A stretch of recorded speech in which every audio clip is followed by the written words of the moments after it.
오늘 히브리서 본문은 아브라함에 대한 이야기로부터 시작을 합니다. 특별히 하나님께서 아브라함에게 하신 맹세에 대한 말씀을 하고 있어요. 하나님께서 아브라함에게 무엇이라고 맹세하셨냐 하면 오늘 본문 14절이 이렇게 말씀하죠. 이르시되 내가 반드시 너에게 복주고 복주며 너를 번성하게 하고 번성하게 하리라 하셨더니 아브라함에게 하나님께서 복을 주시겠다라고 말씀하신 것은 창세기를 보면 사실은 한두 번이 아닙니다. 여러 번 말씀하셨어요. 반복해서. 제일 처음 하신 말씀은 창세기 12장에서 아브라함에게 본토와 친척과 아비집을 떠나라 하실 때 그때 복을 약속하셨어요. 자녀의 약속, 땅의 약속을 처음 하셨는데 이런 표현을 쓰셨어요. 내가 너로 큰 민족을 이루고 내게 복을 주어 내 이름을 창대하게 하리니 너는 복이 될지라. 이게 엄청난 말 아니에요? 너는 복이 될지라. 개역 한글은 너는 복의 근원이 될지라 이렇게 번역했지만 직역하면 너는 복이 될지라. A blessing 이렇게 됐어요. 너는 복이 된다. 아브라함에게 복을 주실 뿐 아니라 너를 축복하는 자에게 내가 복을 내리고 너를 저주하는 자를 내가 저주하겠다. 아브라함에게 복을 비는 자까지도 하나님이 축복하시겠다. 아브라함을 건드리는 자는 다 저주하시겠다. 그 정도로 아브라함에게 축복의 약속을 하셨어요. 두 번째로 축복하신 사건은 조카 롯과 가다가 소와 양이 너무 많아서 갈라졌을 때죠. 갈라진 후에 하나님이 또 아브라함에게 눈을 들어 동서남북을 바라보라. 내가 이 땅을 너에게 다 주고 내 자손을 먼지의 티끌처럼 많게 하겠다 하고 또 약속을 하셨습니다. 세 번째 약속은 창세기 15장에 나오는데요. 아브라함이 기다리다 지쳐서 하나님 나의 후계자는 이 엘리에셀 내가 집에 있는 집사가 될 겁니다. 그랬더니 아니다. 네 뱃속에서 날 자가 네 후사가 된다 하면서 그를 끌고 밤하늘의 별을 보면서 내 자손이 이와 같으리라. 하늘의 별과 같이 많을 거다 했을 때 유명한 말이죠. 아브라함이 이를 믿음에 이를 저의 의로 여기셨다. 이 부분을 바울이 로마서와 갈라디아서에서 우리가 믿음으로 구원받는다는 것으로 끌어들인 구절이 창세기 15장에 나오는 축복 사건이죠. 그래서 세 번째 축복하셨고 네 번째는 창세기 17장에서 할례를 받게 하시는 장면이 나오는데 할례를 받기 전에 하나님이 또 약속하셨어요. 내가 이 땅을 너에게 주고 내 자손을 축복하겠다 해서 네 번을 거듭 약속하셨고 오늘 히브리서가 인용하는 것은 다섯 번째 약속입니다. 그것은 뭐냐면 창세기 22장에 모리아산에서 하나님에게 아브라함이 이삭을 바치는 사건이 있었죠. 내 사랑하는 아들 독자 이삭을 나에게 바치라. 그때 아브라함이 자기의 아들 이삭을 하나님께 제물로 드리려고 칼을 들어 제단 위에서 그를 찌르려고 할 때 천사가 나타나서 말리면서 하신 말씀입니다. 하나님이 말씀하시되 하나님이 나를 가리켜 맹세하노니 맹세라는 단어가 이 모리아산에서 나온 단어예요. 내가 나를 가리켜 맹세하노니 내가 이같이 행하여 내 아들 내 독자도 아끼지 아니하였은즉 내가 내게 큰 복을 주고 내 씨로 크게 번성하여 하늘의 별과 같고 바닷가의 모래 같게 하리라. 또 내 씨로 말미암아 천하 만민이 복을 얻으리니. 그래서 이때 마지막 다섯 번째 축복을 할 때 맹세의 축복을 하셨어요. 여러분 앞에 네 번의 축복과 이 다섯 번의 축복이 다른 거예요. 앞에 네 번은 그냥 내가 너를 축복할게 하고 약속을 하셨는데 다섯 번째 모리아산에서는 내가 나를 가리켜 맹세하겠다. 하나님은 맹세를 하셨어요. 여러분 축복에도 등급이 있습니다. 야곱이 받은 축복은요. 우리가 지난번에도 말씀드렸듯이 야복강에서 형 에서가 400명 데리고 자기 장정을 데리고 자기한테 온다니까 자기를 죽이러 오는 줄 알고 야복강에서 하나님 앞에 천사를 붙잡고 씨름하는 기도를 하죠. 그 씨름하는 기도를 하면서 야곱이 악착같이 천사를 놓지 않으면서 이렇게 해요. 당신이 내게 축복하지 아니하면 가게 하지 않겠나이다. 그래서 결국 천사가 그를 축복해요. 네 이름을 이스라엘이라 해라 해가지고 축복을 하죠. 이 축복은 뭐냐면요, 하나님 앞에 복을 달라고 간청해서 받는 복이 있어요. 하나님 저에게 복을 주세요. 이거 도와주세요. 이거 해주세요. 그렇게 해서 주시는 축복이 있습니다. 하나님은 우리의 기도를 들으시는 좋으신 하나님이니까. 근데 이거는 사실은요, 등급으로 말하면 제일 아래 축복이에요. 그 위의 축복은 뭐냐면 하나님이 스스로 복을 주시는 경우입니다. 솔로몬에게 주신 복인데, 솔로몬 1000번제를 드린 후에 하나님께서 솔로몬의 꿈에 나타나셔서 이렇게 말씀하셨어요. 내가 너에게 무엇을 줄고 너는 내게 구하라. 네. 솔로몬이 이런 복을 주고 저런 복을 구하지 않았는데 1000번제를 구하고 하나님 앞에 그 마음에 합하니까 너 나한테 구해. 내가 줄게. 이런 복이 있어요, 여러분. 우리가 하나님 앞에 잘 살고 복받을 삶을 살면 하나님이 이렇게 보시다가 주시는 복이 있습니다. 복을 주세요. 야곱처럼 막 고관절이 그냥 삐끗해도 그냥 의지의 한국인이 아니구나. 의지의 사람으로 그렇게 기도를 해서 받는 축복이 있지만 하나님이 주시는 축복이 있어요. 이 두 번째 축복을 받으면 참 복된 사람이죠, 정말로. 하나님이 이렇게 알아서 복을 주세요. 참 하는 게 이쁘다. 그리고 마지막 세 번째 축복은요, 오늘 본문의 축복입니다. 하나님이 축복을 맹세하시는 경우예요, 맹세. 모리아산에서 이삭을 바친 아브라함에게 맹세를 했어요. 오늘 히브리서 보면 13절, 14절, 창세기 22장 인용해서 이렇게 말씀하고 있어요. 하나님이 아브라함에게 약속하실 때에 가리켜 맹세할 자가 자기보다 더 큰 이가 없으므로 자기를 가리켜 맹세하여 이르되, 하나님이 하나님을 대해서 맹세했어요. 내가 나에게 맹세하는데 내가 반드시 너를 축복하겠다. 이거는요, 반드시 축복하는 거예요.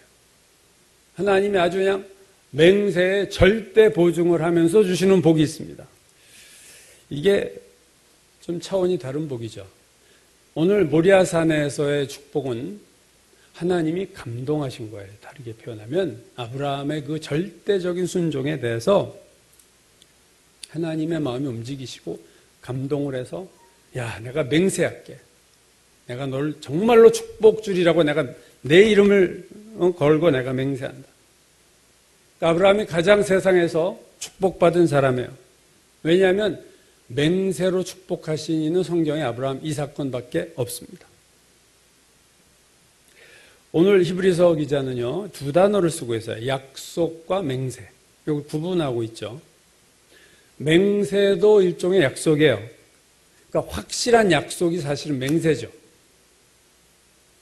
사람과 사람 사이에 어떤 것을 하기로 합의하면 그게 약속인데, 약속과 맹세가 좀 차이가 날 수 있어요. 예를 들면 사랑하는 남녀가 사랑의 약속을 개인적으로 할 수 있어요. 그건 약속이죠. 근데 결혼식장에서 모든 증인들 앞에서 하는 것은 맹세입니다. 사랑의 맹세죠. 우리가 개인적으로 내가 이렇게 너한테 뭐뭐 할게, 내가 너한테 정말 거짓말 다시는 안 할게, 그건 약속이에요. 근데 법정에서 손을 들고 내가 오늘 하는 얘기는 한마디도 거짓이 없음을 선언합니다 하는 것은 맹세예요. 맹세는 오늘 본문이 말하죠. 다투는 모든 일의 최후 확정이다. 이게 마지막이에요, 맹세가. 맹세는 마지막이기 때문에 맹세를 어기면 그 다음부터는 처벌이 오는 거예요. 약속을 어겼을 때 처벌을 하지는 않지만 맹세를 어긴 거는 처벌이 들어갈 수 있는, 그들이 다투는 모든 일의 확정이다. 그게 맹세예요. 하나님이 이런 맹세를 했다는 거예요. 맹세의 또 하나의 특징은 무엇을 걸고 맹세랍니다. 내 말 가지고는 이게 상대방의 신뢰가 안 갈 것 같으니까 내 목숨을 걸고 맹세할게. 내 가문의 명예를 걸고 맹세할게. 그러니까 뭔가를 이렇게 걸고 맹세를 해요. 그러니까 자기보다, 오늘 본문 보면은 자기보다 큰 이에게 하는 것이 맹세다. 근데 하나님은 자기의 이름을 걸고 맹세하시겠다는 거예요. 구약 성경 보면요, 이스라엘 백성이 뭔가를 확실하게 말할 때 하는 표현이 있습니다. 여호와께서 살아계심을 두고 맹세하노니. 이런 표현이 구약 성경에 여러 번 나와요. 여호와의 살아계심을 두고 내가 맹세하노니. 그것은 살아계신 하나님 앞에서 내가 맹세한다. 이거는 절대로 거짓말이 없어. 하나님의 앞에서 맹세한다. 하나님의 살아계심을 두고 맹세한다. 왜? 하나님이 제일 높으신 분이니까 그분을 걸고 맹세하는 것처럼 진실한 것은 없다는 거죠. 이번 하노이에서 미국과 북한의 제2차 회담에서 결국 결렬됐는데 그 회담 당사자인 그 미국의 고위 관리 하나가 이런 얘기를 했어요. 그동안 북한이 적어도 핵을 어떻게 하겠다고 한 약속을 5번 어겼다고 해요. 그래서 믿을 수 없다. 북한이 하는 말로 하는 약속을 믿을 수 없다. 그러니까 아마 북한의 말을 믿으려면 북한이 맹세를 해야 될 거예요. 북한이 맹세를 하면 무엇을 걸고 맹세할까요? 북한에서 제일 높은 거는 수령님 아니에요. 그러니까 수령의 이름을 걸고 맹세합니다. 이런 맹세를 들으면 그건 아마 진짜 하지 않을까. 네? 김정은 수령님의 이름을 걸고 맹세합니다. 이렇게 얘기하면 아마 그걸 깨면 자기들 완전히 본의를 부시는 거니까 미국이 그렇게 맹세를 받아야 되지 않을까 그런 생각을 합니다. 여러분 우리가 예수님 맹세하지 말라고 그랬어요. 신약성경 마태복음에서. 왜요? 우리가 반드시 뭐뭐 하겠다라고 말할 수 있는 존재가 아니라는 거예요. 내가 죽을 때까지 너를 사랑할게. 그럴지 우리는 몰라요. 그죠? 인간이 악하고 연약해서 우리가 뭐뭐 할게. 그러니까 예수님 아예 하지 마. 너희들이 맹세한다고 지킬 수 있는 게 뭐가 있니? 맹세하지 마. 그거예요. 그러니까 맹세할 수 있는 분은 한 분밖에 없어요. 전능하신 분만 맹세할 수 있습니다. 그렇죠? 내가 맹세한 것을 반드시 지킬 수 있다고 말할 수 있는 이는 하나님밖에 없어요. 그래서 맹세할 수 있는 분은 단 한 분밖에 없습니다. 사실 하나님만이 맹세하실 수 있어요. 사람의 맹세는요 다 못 지켜요. 내 생각이 변하기도 하고 내가 무능해서 약해서 못 지키기도 하고 그 맹세를 못 지키는 게 인간이다. 섣부르게 맹세할 필요 없어요. 하나님이 맹세하시는데 오늘 13절 맹세할 자가 자기보다 더 큰 이가 없으므로 자기를 가리켜 맹세하셨다. 하나님의 이름을 걸고 맹세하셨어요. 아브라함 내가 너 반드시 축복할게. 반드시 내가 너를 축복할 거야. 이 얼마나 행복한 아브라함입니까? 근데 하나님이 아브라함 사건에만 맹세하신 게 아니에요. 사실은 구약 성경을 보면요. 하나님이 맹세하신 게 여러 번 나와요. 하나님께서 맹세하시는 표현들이 몇 가지가 나오는데 예를 들면요. 내가 나를 두고 맹세하노니 이런 표현들이 구약에 나옵니다. 내가 나를 두고 맹세하노니 또는 하나님이 내가 나의 삶을 두고 맹세하노니 이렇게 맹세하신 적이 여러 번인데 참 불행한 것은요. 그렇게 맹세하신 모든 맹세가 다 심판에 대한 맹세예요. 구약에서 하나님이 내가 나의 삶을 두고 맹세하노니 하고 하신 맹세는 다 심판에 대한 맹세예요. 이스라엘 내가 나의 삶을 두고 맹세하노니 내가 너를 심판할 거야. 에스겔서에 이 맹세가 되게 많이 나와요. 15번이 나오는데요. 에스겔서에 제일 많이 나오는 겁니다. 15번 모두가 심판에 대한 맹세예요. 그러니까 구약 성경 전체에서 하나님이 여러 번 맹세하셨는데 오늘 아브라함에게 한 맹세 빼고는 다 심판의 맹세입니다. 아브라함에게 한 맹세만 유일하게 축복의 맹세를 하신 거예요. 왜 하나님이 이렇게 축복을 맹세하셨을까 아브라함에게? 그것은 창세기 22장 16절 보면요. 그 이유가 있어요.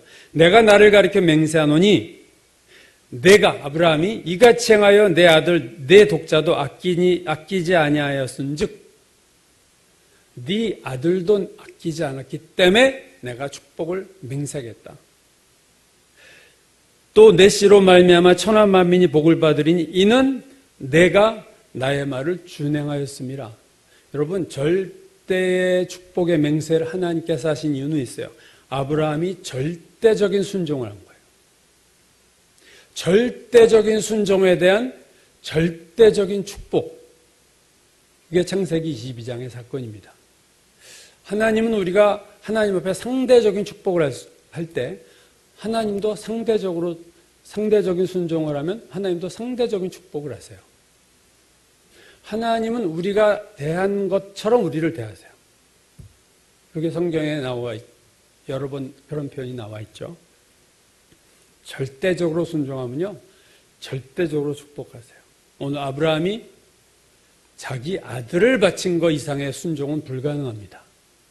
인간이 할 수 있는 최고의 순종은 모리아산의 순종이었어요. 그것도 100세에 얻은 눈에 넣어도 아프지 않은 아들, 그것도 하나님이 스스로 주겠다고 하신 아들을 줘놓고 정이 잔뜩 들고 사랑이 들었는데 다시 내놔라 하는 그 명령에 순종할 수 있는 사람은 무엇에 순종을 못하겠어요? 순종의 최고입니다, 여러분. 이삭을 바친 거는 인간이 할 수 있는 최고의 절대적인 순종이에요. 그래서 하나님도 축복의 맹세를 하신 거예요. 내가 반드시 내가 너를 축복할게. 자, 근데 지금 오늘 히브리서가 얘기하는 게 하나님이 아브라함에게 이렇게 맹세 축복을 했다. 아브라함은 정말로 절대적인 순종을 했다. 이 얘기를 하려고 이 본문을 기록한 게 아니라는 거예요. 오늘 초점은 여기 있습니다. 오늘 본문의 핵심은 이게 아니에요. 그 다음 17절부터 보시죠. 오늘 17절 말씀 보시면, 자, 오늘 본문 핵심이 나옵니다. 하나님은 약속을 기업으로 받는 자들에게 그 뜻이 변하지 아니함을 충분히 나타내시려고 그 일을 맹세로 보증하셨나니, 그 일을 맹세로 보증하셨다. 이것은 모리아 사건이에요. 그때 하나님 맹세하셨는데 그 이유가 뭐라고요? 약속을 기업으로 받은 자들에게 하나님의 뜻이 변하지 않음을 충분히 나타내시려고. 그러니까 지금 이제 대상이 아브라함이 아니에요. 절대적인 맹세의 대상이 누구로 바뀌었어요? 약속을 기업으로 받은 자들로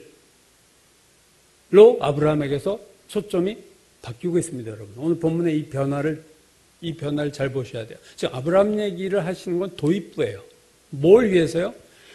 약속을 기업으로 받은 자들, 하나님이 그들을 절대적으로 축복하실 건데 그 축복의 예를 끌어들이기 위해서 아브라함을 끌어들여서 모리아산에서 순종을 끌어들여서 너희들에게도, 약속을 기업으로 받은 자들에게도 하나님의 뜻, 구원의 뜻, 축복의 뜻이 변하지 않음을 충분히 나타내시려고 아브라함에게 맹세를 하신 거다. 이 해석이 참 놀랍죠. 축복의 대상이 아브라함에게서 약속을 기업으로 받은 자들, 복수로 바뀌었어요. 약속을 기업으로 받은 자들이 누구예요? 예수 믿고 구원받은 자들. 여러분, 로마서 4장 23절에서 바울이 이렇게 말합니다. 그에게, 아브라함에게 의로 여기셨다 기록된 것은, 아브라함을 의롭다고 하신 것은 아브라함만 위한 것이 아니요 의로 여기심을 받을 우리도 위함이니 곧 예수 우리 주를 죽은 자 가운데서 살리신 이를 믿는 자에게니라. 아브라함을 하나님이 의롭다고 여기셨어. 하늘의 별과 같이 내가 이 자손을 주리라 믿습니다 했을 때, 너 의롭다고 한 것은 아브라함만 위한 게 아니라 로마서와 갈라디아서가 뭐예요? 우리를 위함이다. 예수를 믿음으로 의롭다 여김을 받은 우리를 위해서 그림자로서, 예표로서 하신 거야. 마찬가지로 모리아산에서 아브라함을 축복의 맹세를 하신 이유는 예수 그리스도를 믿고 약속을 기업으로 받는 자들에게 절대적으로 축복하실 것을 예로 들어서 표현하신 거다, 그 얘기죠. 갈라디아서 3장 14절도 이렇게 말해요. 이는 그리스도 예수 안에서 아브라함의 복이 이방인에게 미치게 하고 또 우리로 하여금 믿음으로 말미암아 성령의 약속을 받게 하려 함이라. 아브라함의 복이 아브라함에 끝난 게 아니라 오늘 우리도 그 믿음의 복을 받는다, 그거죠. 여러분, 하나님이 우리를 축복하시겠다고 맹세의 약속을 하셨어요. 이게 얼마나 할렐루야입니까? 하나님의 자녀들에게 내가 너를 반드시 축복할 거야. 구원이 철회될 수 있다고 보는 해석들도 있지만 저는 절대로 그렇게 보지 않습니다. 하나님이 내가 맹세하신 거예요. 예수를 믿는 자들 내가 반드시 축복하겠어. 기업을 약속으로 받은 자들 내가 반드시 축복하겠어. 이런 하나님의 뜻은 그 다음 18절에서도 확실해집니다. 이는 하나님이 거짓말을 하실 수 없는 이 두 가지 변하지 못할 사실로 말미암아. 거짓말을 하실 수 없는 두 가지 사실은 뭐냐면 맹세와 약속과 맹세를 말하는 거예요. 이 두 가지, 맹세와 약속. 하나님 거짓말을 못하세요. 그걸로 말미암아 앞에 있는 소망을 얻으려고 피난처를 찾은 우리에게 큰 안위를 받게 하려 하십니다. 자, 또 이번엔 우리로 나왔어요. 앞에 있는 소망을 얻으려고 피난처를 찾은 우리에게 큰 격려와 위로를 하시려고 약속과 맹세를 하셨다. 여러분, 하나님은 거짓말을 하실 수가 없어요. 예수 안 믿으면 지옥 간다. 이건 거짓말이 아니에요. 예수 믿으면 천국 간다. 이건 거짓말이 아니에요. 하나님 거짓말 하실 수가 없어요. 근데 하나님이 우리에게 약속하실 뿐만 아니라 맹세를 하신 이유는 18절을 보시면요. 앞에 있는 소망을 얻으려고 피난처를 찾은 우리. 자, 이 표현이 참 의미 있어요.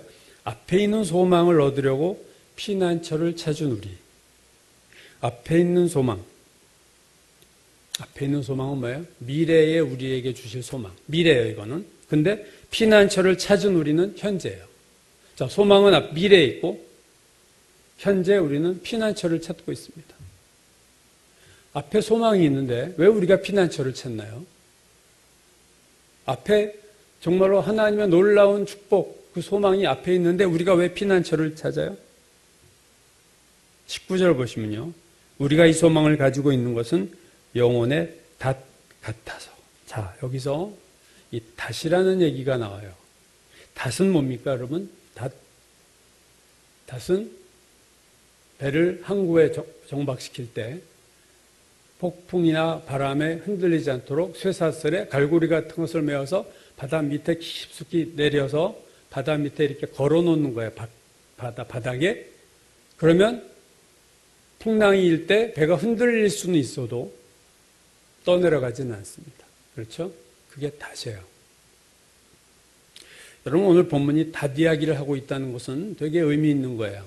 자, 닷이 있다. 닷 이야기를 하고 있다. 우리가 피난처에 있다. 항구에 있다. 이건 우리 인생을 배로 보고 있는, 항해로 보고 있는 거죠, 지금.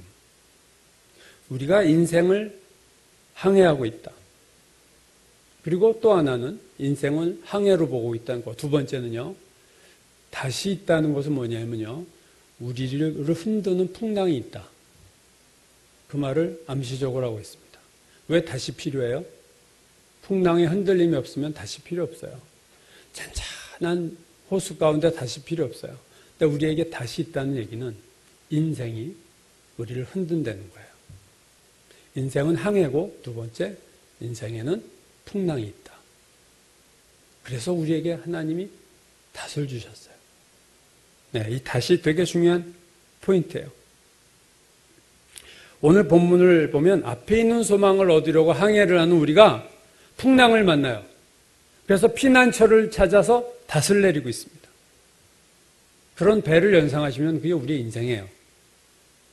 우리 인생 모습이 그거죠. 항해하는데, 인생의 항해를 하는데 앞에 있는 소망, 하나님 나라를 소망하면서 항해를 하는데 풍랑이 막 일어나서 우리를 요동치게 흔들어요.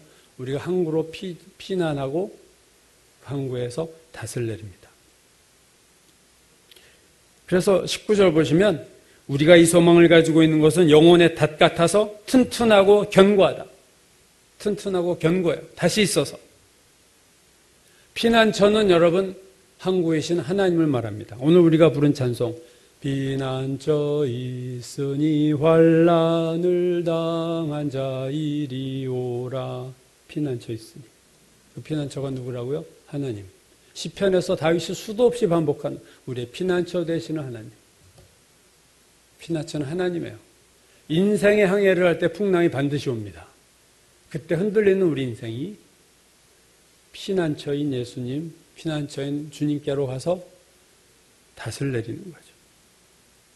그래서 그 풍랑을 피하고 풍랑을 넘기는 거예요. 오늘 본문에서 참 의미 있는 단어가 영혼의 닷이라는 표현입니다. 오늘 설교 제목으로 잡은 것도 하고요. 우리가 이 소망을 가지고 있는 것은 영혼의 닷 같아서. 영혼의 닷. 영혼의 닷이 있다. 그럼 영혼은 뭐예요? 배죠. 배로 비유한 거예요, 영혼을. 닷은 뭐예요? 소망입니다. 소망의 닷. 우리의 영혼이 항해를 하고 있는데 우리 영혼에 닷이 있어요. 그 닷은 뭐냐면 막 우리를 흔드는 세상 풍랑이 올 때 우리가 닷을 내려요. 그 닷은 뭐예요? 하늘의 소망이에요. 그 하늘의 소망을 닷을 내릴 때 우리는 세상 풍파에 흔들릴 수는 있어도 파손하지를 않습니다.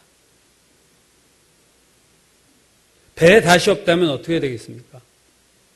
그냥 바닷속으로 떠내려가고 하염없이 결국은 파손하게 될 거예요. 우리 인생이 배인데 영혼인데 우리가 영혼에 닷이 있는 영혼이 있고 닷이 없는 영혼이 있어요. 즉 하늘에 소망이 없는 인간이 있고 하늘에 소망이 있는 인간이 있어요. 하늘에 소망이 없는 사람은요 다 닷이 없는 배입니다. 다 휩쓸려 없어지게 돼 있어요. 반드시 그래요. 하나님 거짓말을 안 하세요. 그들은 반드시 다 소멸되리라 그랬어요. 소망이 있는 인간과 소망이 없는 인간이 있어요. 이 세상은. 이 소망은 뭐냐? 오늘 본문이 말하는 소망은요. 바울이 로마서 8장 24절에서 이를 잘 말해주고 있어요. 우리가 소망으로 구원을 얻었음에 보이는 소망이 소망이 아니니 보는 것을 누가 바라리요?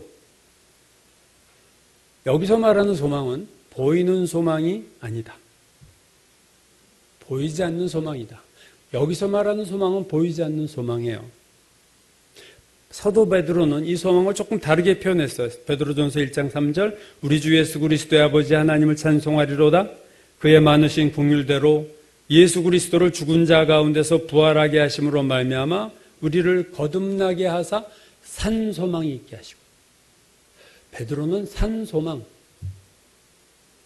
바울은 보이지 않는 소망 이렇게 표현했어요. 참 아이러니컬한 거예요. 살아있는 소망은 안 보입니다. 역으로 말하면 보이는 소망은 다 죽은 소망이에요. 죽었다는 것은 의미가 없다는 거예요. 그리고 없어질 거라는 말이에요.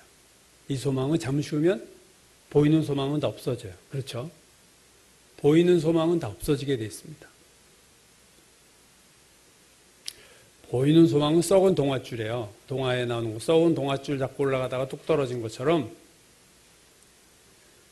보이는 소망을 잡고 사람들이 그 소망인 줄 알고 붙잡고 살아요. 보이는 소망이 뭐예요? 건강, 돈, 성공, 명예, 지위, 좋은 직장, 좋은 결혼, 그래서 부잣집 재벌이 되고 성공해서 아이돌이 되고 썩은 동아줄입니다. 보이는 소망은 다 죽은 소망이에요. 성경이 말하는 거예요. 제 얘기가 아니죠. 그러니까 이 세상이 말하는 인생의 성공, 목표, 아무리 좋게 표장한다 하더라도 그것은 다 죽은 소망입니다. 그건 영혼에 다시 될 수가 없어요. 그 영혼이 그냥 떠내려가는 거예요. 그건 죽은 소망이기 때문에 그 소망이 있어도 소용이 없어요. 베드로서 3장 12절이야. 그날에 하늘이 불에 타서 풀어지고 물질이 뜨거운 불에 녹아지려니와. 여러분 눈에 보이는 것 중에서 가장 영원한 게 하늘과 땅인데 사람은 죽어도 천지는 그대로 있는데 그것도 없어질 날이 옵니다. 이 땅과 하늘도 없어지면 보이는 것은 소망이 없다는 얘기예요. 다 없어지거니와 우리는 새하늘과 새 땅을 바라는도다. 이게 진짜 소망이에요. 새하늘과 새 땅. 이게 참 산 소망인데 문제는 이 새하늘과 새 땅이 우리 지금 보이지 않는다는 거예요. 이건 지금 보이지 않는 상태로 있어요. 새하늘과 새 땅은. 그래서 보이지 않는 소망이에요, 지금은.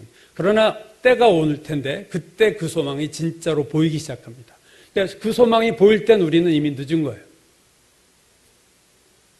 산 소망이 눈에 보일 땐 우리는 이미 늦은 거예요. 보이지 않을 때 믿는 게 진짜 믿음이죠. 눈에 보이는 새 하늘과 새 땅, 새 예루살렘이 단장한 신부처럼 내려오는구나라고 볼 때 우리는 늦는 거예요. 예수 믿지 않고 있었다면.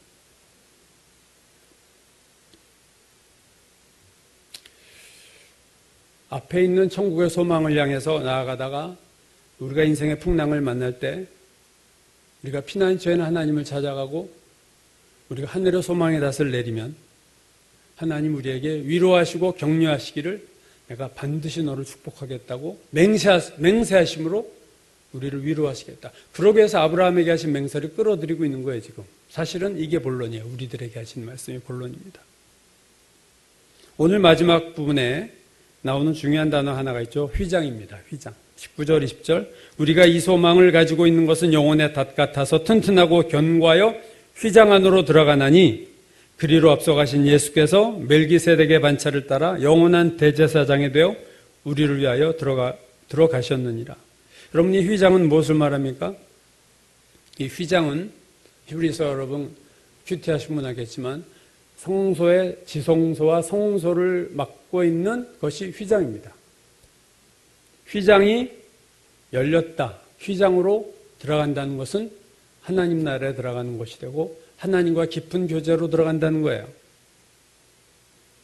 이 휘장에 대해서 마가복음 보면은 예수께서 십자가에서 돌아가실 때, 즉 마가복음 15장 31절이야 보면 이런 표현이 나와요. 예수께서 큰 소리를 지르고 숨지시느니라. 그 다음에 이에 성소의 휘장이 위에서부터 아래까지 찢어져 둘이 됐다. 예수께서 숨지시는 그 순간 지성소를 가로막고 있던 예루살렘 성전 성소의 휘장이 위에서부터 하나님이 찢으셨다는 상징이에요. 아래서 찢은 사람은 아래서 찢죠. 위에서부터 아래로 찢어졌어요. 그거는 이제는 이게 열렸다. 이게 열렸다는 말이에요. 그래서 히브리서 10장 19절 이하는 이렇게 말합니다. 그러므로 형제들아 우리가 예수의 피를 힘입어 성소에 들어갈 담력을 얻었나니 그 길은 우리를 위하여 휘장 가운데로 열어놓으신 새로운 살 길이요. 휘장은 곧 그의 육체니라. 예수께서 십자가에서 자기의 육체를 찢으심으로 휘장이 열린 거예요, 여러분. 생명의 길이 열린 거예요. 예수께서 그 휘장 사이로 들어가신 것처럼 우리도 그 소망을 따라 그 휘장 속으로 들어가느니라. 놀라운 축복이죠. 소망의 길로 우리가 들어갈 수 있다. 오늘 본문은 아브라함에게 하신 맹세에서 출발해서 그 맹세가 아브라함에게만이 아니라 한 약속의 기업을 받은 우리들 모두에게 주신 맹세의 축복이다. 우리를 반드시 축복하시리라고 하나님이 맹세하신 것이다. 그리고 우리에게 이렇게 맹세하신 이유는 인생의 항해를 하다가 풍랑을 만나서 흔들리고 불안해하고 위태로운 우리들을 위로하고 걱정하지 마. 너에게 하늘의 소망이 있어. 너에게는 영원한 축복을 내가 주기로 내가 맹세했다. 걱정하지 마라고 위로하려고 그 축복을 얘기하셨다는 거예요. 오늘 본문에 되게 중요한 단어들이 나오죠. 맹세, 피난처, 닷, 휘장. 자, 이런 단어들이 나오면서 결국 이 본문이 얘기하고자 하는 것이 뭐냐. 이 단어들, 키워드 가지고 문장을 만들면 오늘 본문 핵심이 나오는 거예요, 사실은. 하나님께서 아브라함에게 축복을 맹세하셨듯이 오늘 예수를 믿고 하늘의 기업을 받은 자들에게도 하나님이 축복의 맹세를 하셨다. 풍랑이는 인생의 항해를 하는 우리가 세상의 풍랑과 환란에서 흔들릴 때 하나님은 피난처가 되시고 우리에게 소망의 닷을 내리게 하심으로 우리가 이 세상에서 떠내려가지 않도록 우리를 위로하시고 격려하시고 축복한다. 그러므로 우리는 소망의 닷을 하늘에 두고 예수님의 뒤를 쫓아 휘장 속으로 주님과의 깊은 교제로 담대하게 들어가라. 그게 오늘 본문이 주는 교훈입니다. 제가 질문 하나 하면요. 여러분 소망의 닷이 있습니까? 여러분이 정말 하늘의 소망을 지금도 생각하고 사세요? 세상 환란이 나를 뒤흔들 때 나를 흔들리지 않게 해주는 것, 떠내려가지 않게 해주는 하늘에 대한 소망, 그 닷이 나에게 있느냐 하는 거예요. 이 세상 풍랑을 만나서 흔들릴지라도 아니 이 세상 소망이 다 사라질 때에도 흔들리지 않을 그 무엇이 있나요? 우리가 이 세상 떠날 때 이 모든 것들이 다 무너지는 거예요. 이 세상에 있는 모든 것이 나에게 무너지는 그 순간에도 여러분 흔들리지 않는 닷이 있냐고요. 내가. 안타깝게도 많은 그리스도인들이 이 소망의 닷이 없이 살아요. 진짜 소망의 닷이 없는 이들처럼 살아요. 세상에서 흔들리고 살고 있습니다. 막 떠내려가고 있어요. 바울은 고린도후서 13장 5절에서 이렇게 우리에게 물어요.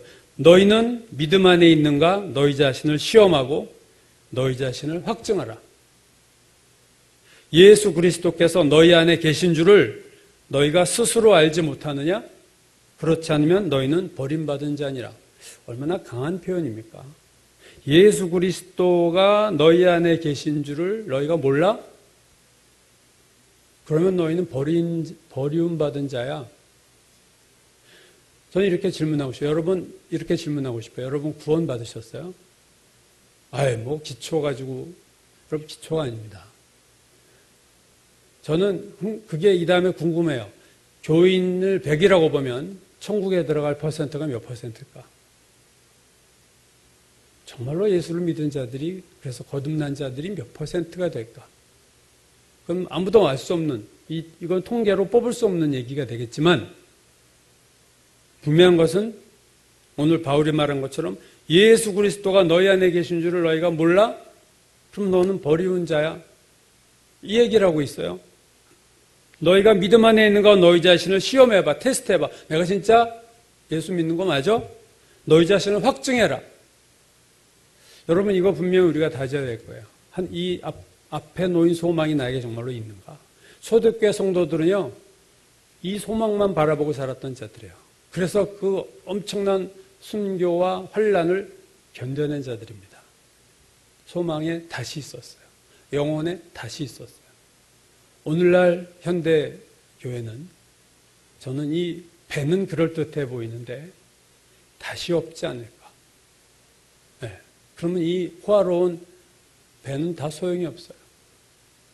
그건 유명한 영화에 나오는 그 배처럼 어느 순간 팍 하면 다 날아가는 거예요. 소망의 닷을 가진 배, 영혼에 다시 있는 영혼, 하늘에 대한 소망이 있는 신자, 그게 오늘 복받은 자입니다. 하나님이 축복을 맹세하신 자예요.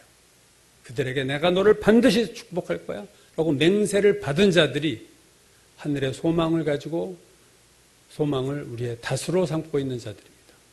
오늘 사순절 둘째 주일에 오늘 하나님께서 하나님과 우리 사이를 맡고 있던 휘장을 찢으시는 그 역사가 일어난 십자가 사건을 기리는 주간입니다. 오늘 이 소망의 길을 열어놓으신 우리가 이 주님을 생각하는 기간, 히브리서 3장 1절, 그러므로 함께 하늘의 부르심을 받은 거룩한 형제들아, 우리가 믿는 도리의 사도시며 대제사장이신 예수를 깊이 생각하라. 예수를 깊이 생각하라. 사순절에 우린 좀 깊이 생각했으면 좋겠어요. 예수님을 깊이 십자가를 생각하고 내가 정말로 구원받았는가를 깊이 생각해 보세요. 나에게 소망에 다시 있는가 깊이 생각해 보세요. 내 신앙이 이대로 그냥 살아도 괜찮은가 깊이 생각해 보세요. 나 정말로 구원받은 자인가 생각해 보세요. 우리 자녀들이 정말로 예수 믿고 구원받았는가 생각해 보세요. 그들이 떠내려갈 자들이 아니까 걱정하고 기도하고 염려하셔야 됩니다. 그래서 확증을 얻을 때까지 우리는 염려하고 돌이키고 새로워져야 됩니다. 오늘 우리에게 영혼의 닷을 주신 하나님, 앞에 있는 소망을 주신 하나님, 우리에게 축복을 맹세하신 하나님을 우리가 믿고 또 감사하며 찬양하는 우리가 되어야 될 줄로 믿습니다.